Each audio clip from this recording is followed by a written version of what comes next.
ఈ రోజే డౌన్లోడ్ చేయండి. మీ ఫేవరెట్ షోస్ చూడండి. వాడు తిరుగుబోతాడు, తాగుబోతాడు.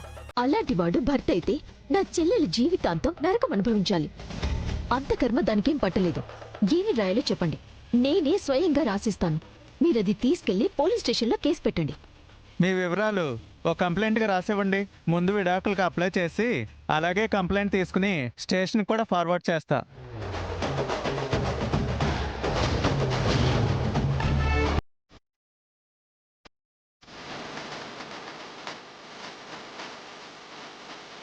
విన్నారు కదా, తల్లి మాట విన్నారు కదా మీరు.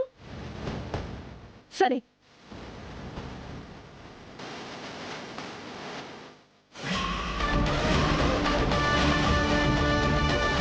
అది తన భర్త అనుకున్నా అనుకోకపోయినా ఆ అబ్బాయే ఈ ఇంటి అల్లుడు. నా అల్లుడు మీద కేసు పెడతాను అంటే నిలువునా కిరసనాలు పోసుకుని ఇక్కడే చేస్తాను.